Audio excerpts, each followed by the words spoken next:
અવિતા ખાતેની સ્વર્ગસ્થ મોતીભાઈ શંકરભાઈ પટેલ ફિઝિયોથેરાપી અને રીહેબ હોસ્પિટલ ખાતે અંકલેશ્વર ઇન્ડસ્ટ્રીયલ એસોસિએશન પ્રમુખના હસ્તે મશીનનું ઉદ્ઘાટન થયું.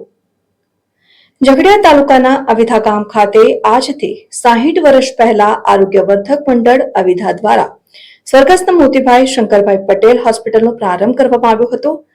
દિવસે હાલના સમયમાં અકસ્માતોને લઈને અન્ય રોગોની સંખ્યામાં પણ વધારો થતા આરોગ્યવર્ધક મંડળ દ્વારા તેમની હોસ્પિટલમાં વિવિધ અદ્યતન સુવિધાઓ સમયાંતરે ઊભી કરવામાં આવી રહી છે.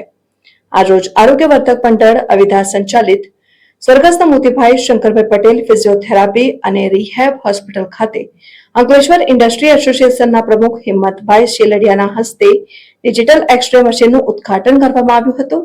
આ સાથે સાથે સંસ્થાના સ્થાપક અને સેવાભાવી મહાનુભાવોનો સન્માન સમારંભ પણ રાખવામાં આવ્યો હતો. સંસ્થાના 98 વર્ષીય કાંતિભાઈ લલ્લુભાઈ પટેલ પણ વડોદરાથી અવિધા આવી ખાસ ઉપસ્થિત રહ્યા હતા.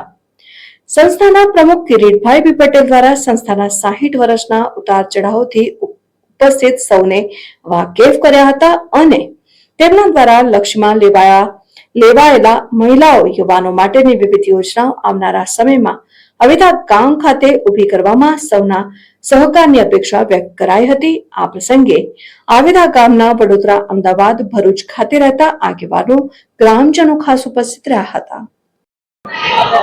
નમસ્કાર. અંકલેશ્વર ઉદ્યોગ મંડળ શ્રી હિંમત શેલડિયા આજે અંકલેશ્વરથી અમે અવિધાના આંગણે એક્સ-રે મશીનના ઉદ્ઘાટન પ્રસંગે આવ્યા અને અવિધા ગામની જે મેં વાત સાંભળી હતી અને જે આ જે ગામની સુખાકારી અને જે આ ગામના ગાયકવાડી શિક્ષણની વિશેની આજની જે આ વડીલો પાસેથી સાંભળેલી મેં વાત મને બહુ જ ગમી છે.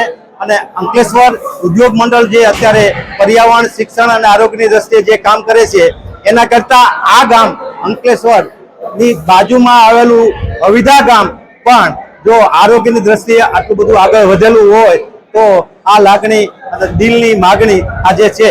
દિલથી એમને લાખ લાખ અભિનંદન અને આવા કામ અવિધા ગામને આંગણે થતા રહે એવી અસ્તુ.